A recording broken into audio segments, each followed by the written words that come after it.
My fiancée said she didn't want visitors in the hospital. I came anyway with her favorite soup. Our neighbor was on her bed, stroking her hair. When Talia first told me about the accident, her voice sounded calm, too calm. She said she'd been driving home from her Pilates studio when a delivery truck sideswiped her car at an intersection. Nothing serious, she claimed. A few bruises, a mild concussion, and a doctor who insisted she stay overnight for observation. The next day, she texted that she'd been moved to a recovery wing and needed rest. Then came the part that unsettled me. She said she didn't want visitors. Not even me. At first, I respected it. I'd been engaged to her for 6 months, and in all that time, she'd never asked for space. She loved attention, friends dropping by unannounced, co-workers sending flowers, her mom FaceTiming her daily. So the sudden need for solitude didn't make sense. She said the hospital lights gave her migraines and that visitors would stress her out. But it wasn't just that. The tone of her messages changed. Short replies. Dry humor gone. Even her emojis, she always overused those, disappeared.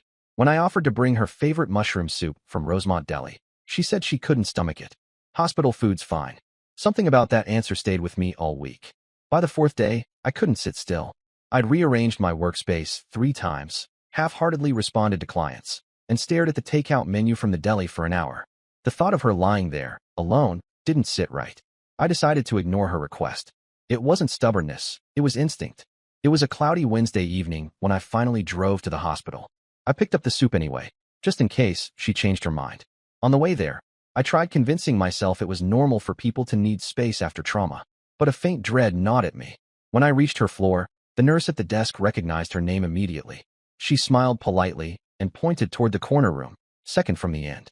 Then she said something odd. Oh, she already has a visitor. He's been there a while. My pulse quickened. Who? The nurse looked at the clipboard. I believe his name's Mr. Harlan. He's on her visitor list. I blinked. Harlan? As in our next-door neighbor? The retired paramedic who always mowed his lawn shirtless and waved at us like we were family? That Harlan? I thanked the nurse and walked down the corridor.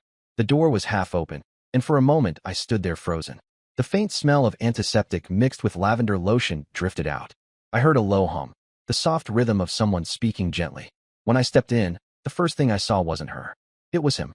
Mr. Harlan sat on the edge of her bed, leaning over her. His fingers brushed through her hair with a familiarity that made my stomach twist. She was awake, staring at him, not with fear, but with something unreadable. He was murmuring something about her stitches and how she needed rest. I froze mid-step, holding the soup container so tightly the lid warped. My voice stuck somewhere between my chest and throat. He turned slowly. The look on his face shifted from tenderness to alarm in a split second. Oh, hey there, Gavin, he said too casually. Didn't see you. The soup slipped from my hand and splattered across the tile. The sound made everyone in the hallway look up. Talia's face went pale. The nurses rushed in seconds later, startled by the noise. Harlan jumped to his feet and stammered something about helping her fix her pillow, but his hands were still trembling. The nurse asked everyone to step out while she cleaned up the mess. I walked into the hallway, not trusting myself to speak. Talia looked at me once before they closed the curtain, and that one glance said everything she didn't. Guilt, fear, or maybe something worse, recognition. I waited outside for 15 minutes until the nurse came out. She said Talia needed rest and couldn't have more visitors today. When I asked if she'd been seeing Harlan often, the nurse shrugged. He's been very attentive, she said. Came every day this week. Very caring man. The words rang in my head. Every day? I hadn't been allowed once. Driving home, my mind raced between disbelief and anger. Harlan's house was right next to mine. Our driveways nearly touched. I'd waved to him 2 days ago, and he'd just smiled, watering his roses. He didn't mention seeing her. Didn't mention visiting her. Nothing. That night, I barely slept. I kept trying to reason it out logically. Maybe Harlan really had been comforting her. Maybe he was there out of kindness. He'd been a paramedic. He knew hospitals better than anyone. But then I remembered the way his hand brushed her cheek and the way she didn't flinch. It wasn't just comfort, it was familiarity. The next morning, I went to work late. On the way, I saw Harlan's front porch light still on and his mail untouched. I stopped my car at the curb, just watching the quiet house. His blinds were drawn, but in the faint reflection of the glass, I saw a movement.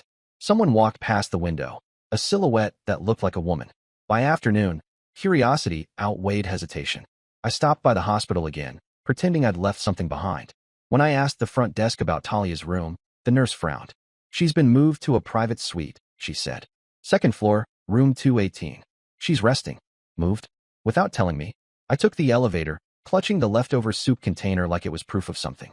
When I reached the new room, I paused outside the door. Through the small window, I saw her sitting upright, scrolling on her phone. Not a sign of pain. Not a bandage on her face. No four in her arm.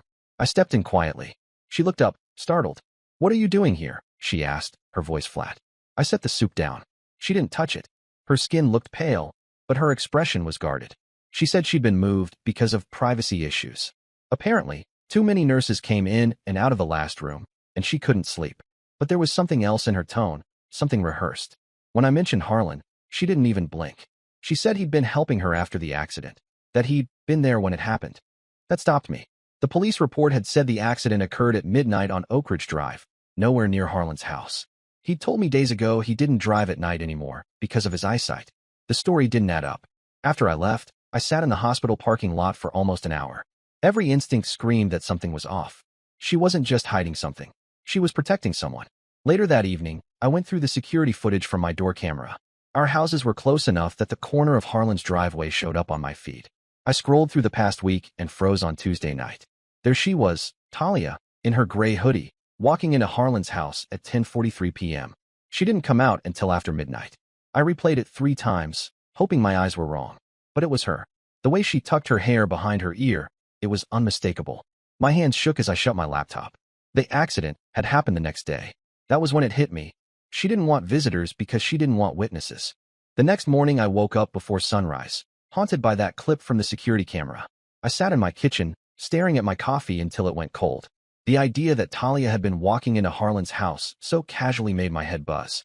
It wasn't just betrayal, it was absurd. She'd known him as long as I had. He'd attended our engagement party, toasted to young love, and helped us fix the back fence last summer. Now she was sneaking into his house at night and lying about accidents. By 9, I was parked outside the hospital again.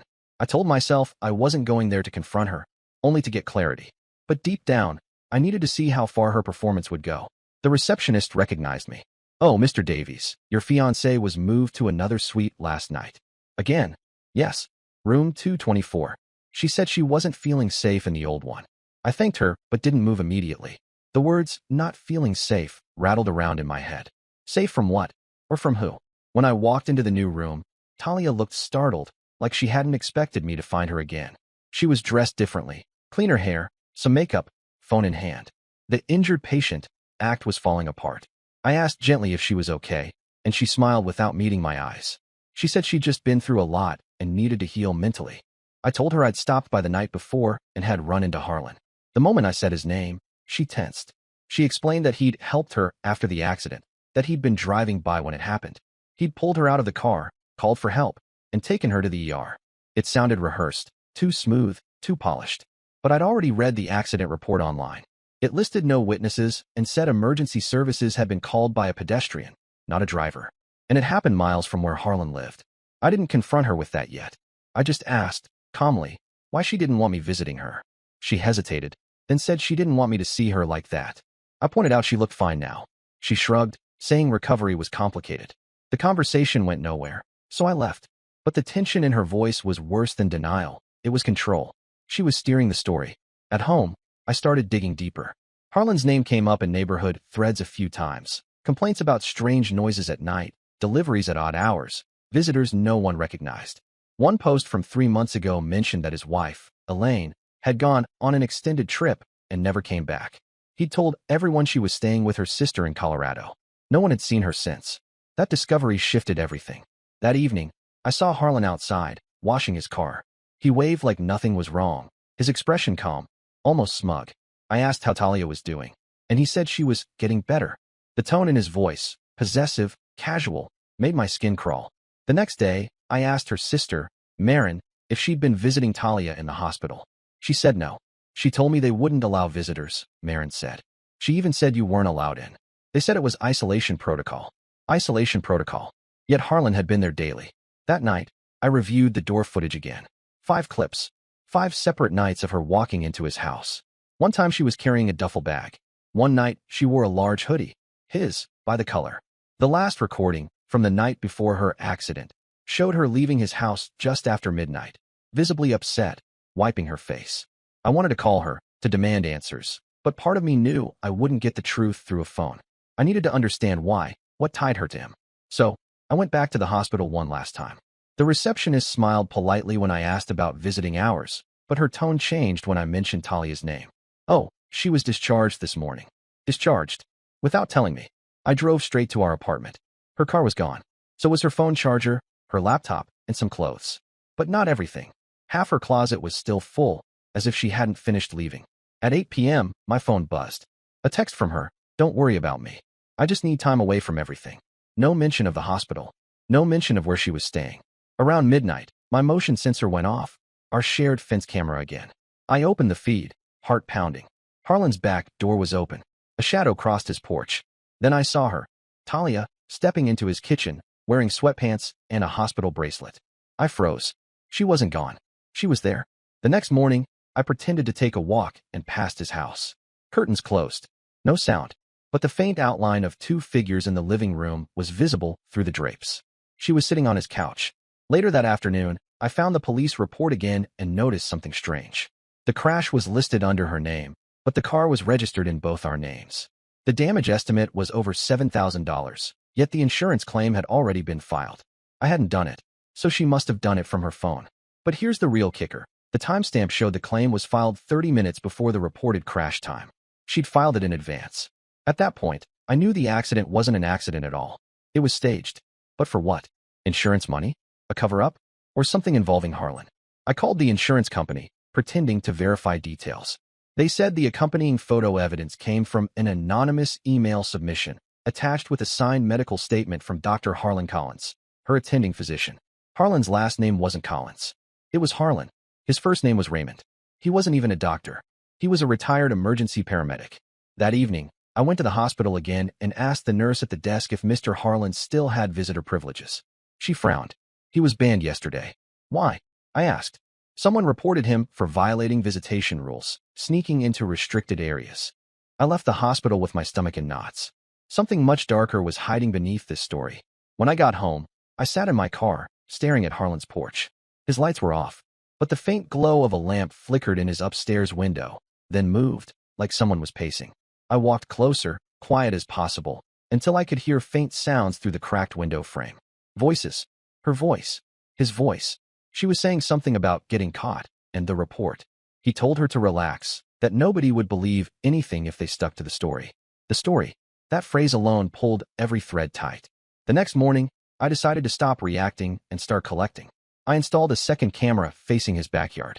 I went through the old hospital statements she'd sent me and noticed the logo at the top wasn't from the facility where she'd claimed to stay. It was a cropped image from another hospital, one in another state. She'd forged it. The real hospital's patient directory confirmed she'd been admitted, but only for a single night, under observation. No mention of extended care, no private suite, nothing. The rest had been a story built by her and Harlan together. The soup, the closed curtains, the sudden isolation, all of it had been designed to keep me away while they worked on something else. I just didn't know what that something was yet. That night, I saw her again. She stepped outside his house, glanced around, and placed a box into his trunk. He looked nervous, almost frantic. Then he drove off into the dark, leaving her standing in the driveway. She turned toward my house briefly, as if sensing I was watching. The streetlight hit her face for a second, and I saw it clearly. No bruises, no bandages, no trace of injury. Just a look I'd never seen before. Cold. Calculating. I realized then that whatever she was doing, the hospital had only been the start. For the next 2 days, I didn't confront either of them. I wanted to, but instinct told me I didn't have the full picture yet. Every time I thought about what she'd said, the accident, the hospital, the mysterious box she loaded into his car, I knew there had to be more than just an affair. People lied to hide shame, but this was a web too elaborate for simple cheating. I spent that weekend collecting what I could. Bank statements, texts, timestamps, and anything else that didn't line up. That's when I noticed 3 withdrawals from our joint savings account. Each just under the daily limit, all made in cash, all on consecutive days. The last one happened the morning of her supposed crash. The money totaled nearly $15,000. Monday morning, I called in sick and drove to the hospital again. I wanted to check her file directly, not through the receptionist. I told the nurse I needed to verify billing details for my insurance. When she handed me the folder, something strange caught my attention. Talia's attending physician was listed as Dr. R. Harlan. Except Mr. Harlan wasn't a doctor. The nurse noticed my expression. He's not supposed to fill in these forms, she said carefully. That's being handled internally now. Her tone suggested she knew something was wrong. When I stepped into Talia's room, she was sitting on the bed, scrolling on her phone again. She looked healthy, too healthy to justify being hospitalized. Her hair was brushed, her nails done, even a faint scent of perfume lingered. I asked her about the withdrawals. She acted confused at first, then said she'd needed some cash to cover hospital expenses because her card was frozen. But the hospital didn't accept cash. And even if they did, $15,000 was far more than any recovery bill could justify. I asked if she'd been working with Harlan on something. Her lips tightened. You're paranoid, she said. I didn't argue. I just looked around her room, at the neat bedside table, the untouched hospital food, and a single framed photo of us that she'd brought from home.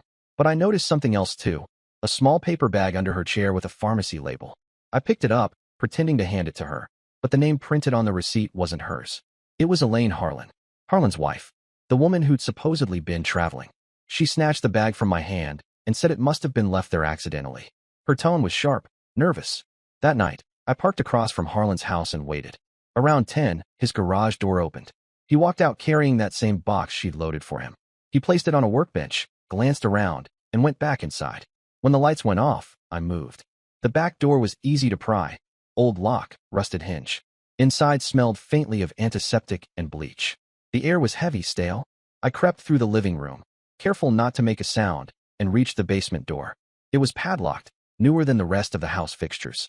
I'd brought a small bolt cutter from my car, and with one solid crack, the lock gave way. The basement wasn't what I expected. Fluorescent lights hung low over rows of metal shelves. Old medical equipment lined the walls, 4 stands, oxygen tanks, and boxes of syringes. In one corner sat a worn recliner and a hospital bed with a thin blanket draped across it. On the table beside it lay a file folder labeled Patient Notes. The first page listed a date, 4 months ago. The name, Elaine Harlan. The notes were short and fragmented. Treatment ongoing. Anxiety high. Dosage increased. The handwriting matched the fake signature from Talia's hospital forms. My stomach dropped when I saw the second name on the list, Talia Davies. Her start date was a week after Elaine's last entry. The notes under it were vague, almost coded. Stage maintained. Cooperation mixed. Compensation pending. I started photographing everything, my hands trembling. That's when I heard footsteps upstairs. They were slow, deliberate. One step, then a pause. Another, then silence. I killed the basement light and waited. The front door creaked open. Someone whispered my name. It was her. She was standing at the top of the stairs, her silhouette framed by the dim glow of a hallway lamp. Gavin, she said softly. You shouldn't be here. Her voice wasn't angry. It was resigned. I turned on the light again and held up the folder. What is this? Why are you in these notes? She didn't move closer. You don't understand, she said. It wasn't supposed to go this far. Go this far, I said. You've been helping him fake treatments? What did you two do? Talia took a shaky breath. He said it was just about research. Private clients, unregistered testing. He paid well. I only helped with supplies. It wasn't illegal, not at first. I could tell from her trembling hands that even she didn't believe that. Then she looked past me, toward the far corner of the room. I followed her gaze. There was a storage cabinet, half open. Inside, I saw a stack of folders. Each one labeled with a different woman's name. Some had red X's marked across them. You knew about this, I said. She swallowed hard. I tried to leave. The accident was supposed to end it. He said he'd make it look real so the insurance could cover the loss. But it wasn't just about money anymore. The way she said it made my blood run cold. I stepped closer to the cabinet and pulled out one of the folders. It contained photos, women in hospital gowns, some unconscious, some with IVs in their arms. All of them in the same recliner that stood right next to me. That was when the basement light flickered. Then footsteps again. He was back. I turned to Talia, but she was already climbing the stairs. Her face looked like she'd made a decision. Leave now, she said. You don't want to see what's next. But I didn't leave. When Harlan appeared in the doorway, he froze seeing the open cabinet. His face went pale. You shouldn't have come down here, he said. His calm, neighborly tone was gone, replaced by something cold, something clinical. I backed toward the far wall. You've been drugging people, I said. Using fake identities, fake reports. What happened to your wife? He hesitated, then smiled faintly. She couldn't handle the recovery. That one sentence hit harder than any confession. Before he could move closer, I grabbed the bolt cutter from the floor. He stepped back, raising his hands. You have no idea what she's told you, he said. She was part of it. She's in deeper than you think. The sound of sirens interrupted him. Talia had called the police. By the time they arrived, He was silent, hands cuffed, eyes fixed on her. I told them what I found, showed the photos and folders. They took everything. The detectives thanked me, but asked me to stay away while they processed the house. Talia was escorted out separately, wrapped in a hospital blanket, shaking. She didn't look at me once. The next day, I got a call from the police. They'd found multiple doses of unregistered sedatives in his basement. Several missing persons cases might be connected to him. Talia was cooperating, but her involvement wasn't minor. She'd supplied the medicine under forged prescriptions and helped transfer money through fake insurance claims. It wasn't just betrayal. It was criminal partnership. And somewhere in that mess, she'd tried to get out by staging her own injury, her fake accident. That night, I sat in my living room surrounded by the chaos of her things. Her shoes, her perfume, her unopened wedding invitations. I couldn't decide what felt worse, the idea that she'd cheated or that she'd been part of something so much darker. But deep down, I knew it wasn't over. The following week unfolded like a blur. Sirens, interviews, court papers, sleepless nights. Every time I closed my eyes, I saw that basement. The recliner, the files, the faint scent of antiseptic that clung to my clothes for days afterward. The police kept me updated because, technically, I was the one who uncovered the evidence. They called Harlan's basement a second operating environment, though none of the officers could say exactly what he'd been doing down there. There were traces of tranquilizers, expired anesthetics, and blood samples stored without authorization. He'd been running what they called a private sedation experiment, and the scariest part was that no one could tell how many people had been involved or how long it had been going on. Talia's name appeared on multiple transaction sheets, not as a patient, but as an assistant. She had supplied medical-grade sedatives through her job at the fitness center's health program. She also forged reports that made fake treatments look legitimate. She'd even been using my insurance details on some forms without me knowing. The prosecutor said she might avoid jail time if she testified against him, but her cooperation didn't erase the fact that she'd been part of it. When detectives questioned me, they asked if I thought she'd been coerced. I told them I honestly didn't know. Part of me wanted to believe she'd been manipulated, but the more I replayed the look on her face that night, the cold control, the precision of her words, the less I could convince myself of that. A few days later, I went back to the hospital one last time. Not for her. For closure. The nurse who'd helped me before recognized me immediately and told me quietly that Talia had been moved to a secure recovery facility while the case was under investigation. It wasn't technically an arrest, it was protective observation. Whatever that meant, it sounded like a gentle term for being watched closely. I didn't visit her. There was nothing left to say. 2 months passed. News outlets picked up the story after another victim came forward, someone who had recognized Harlan's photo online. The headline read, "Retired paramedic and fitness coach accused in medical fraud and unauthorized treatment scheme." They made it sound clinical, but the details were grotesque. The investigation revealed that Harlan had been treating women for insomnia, depression, or chronic pain, offering underground therapy sessions under the guise of recovery. Talia had acted as his assistant, helping him approach clients, forge documentation, and handle money. The fake car accident had been their exit plan gone wrong. She'd realized he'd kept more money than promised and threatened to expose him. He responded by helping her fake an injury to collect insurance money. But when I showed up at the hospital that night, I ruined the illusion. Everything had unraveled from there. One evening, about 10 weeks after his arrest, a letter arrived in my mailbox with no return address. Inside was a single photograph, an old Polaroid. It showed Talia and Harlan sitting together in his backyard months before the accident. They looked comfortable, familiar. Her hand was on his knee. On the back of the photo, someone had written, "We started with good intentions." I took the photo to the police. They logged it as evidence. I didn't hear anything else about it. A few months later, the case went to trial. Harlan was sentenced to 14 years in prison for medical fraud, unlawful possession of controlled substances, and obstruction. During the hearings, he spoke calmly, claiming it had all been experimental therapy misunderstood by authorities. The judge didn't buy it. Talia's sentence was lighter. She was given 2 years of probation, community service, and mandatory psychiatric evaluation. She testified against him, explaining how he'd promised her money and security. The court didn't see her as a victim, just an accessory who turned against her partner to save herself. I attended the sentencing out of curiosity. When they brought her in, I barely recognized her. The confident, polished woman I'd once planned to marry looked older, drained. Her hair was shorter. Her expression wasn't defiant anymore. It was hollow. She never looked in my direction, even when she passed by the gallery seats. After the trial, her lawyer contacted me. Apparently, she wanted me to have something. A sealed envelope. Inside was a short handwritten note. "Gavin, I didn't plan for any of this. I wanted to stop it before it went too far. I thought if I staged the accident, I could disappear from both of you, you and him. But he wouldn't let me. I thought you'd never come to the hospital. If you hadn't, maybe it would have ended differently. It didn't read like an apology. It read like a justification. She still saw herself as the one who lost control, not the one who created chaos. I kept the letter for a while, unsure why. Then one night, I drove to the bridge near Oak Ridge Drive, the same road where she claimed the accident happened, and dropped it into the river. The paper curled, darkened, and vanished beneath the water. Life after that wasn't instant recovery. I sold our house, moved downtown, and started renting a small apartment overlooking the train station. I worked longer hours, partly to stay distracted, partly because the silence of an empty home was unbearable at first. People in the neighborhood occasionally asked about Harlan's place. It stood vacant for months, windows boarded, lawn overgrown. Eventually, a for sale sign appeared. No one stayed long after moving in. They said the basement smelled of bleach no matter how many times they cleaned it. Half a year later, I got one more reminder of the past. A call from a lawyer representing Harlan's estate. Apparently, during his incarceration, he'd requested that a small personal box be sent to me for closure. I almost refused, but curiosity won. When it arrived, I opened it cautiously.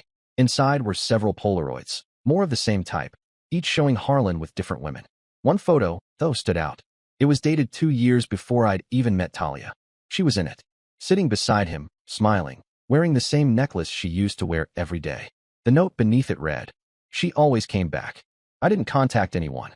I didn't report it. I simply burned that box in my fireplace, watched the photos curl into ash, and let the smell of old paper fill the room. That night, for the first time in months, I felt something close to peace. Not satisfaction. There's nothing satisfying about discovering the person you loved was capable of that kind of deceit, but clarity.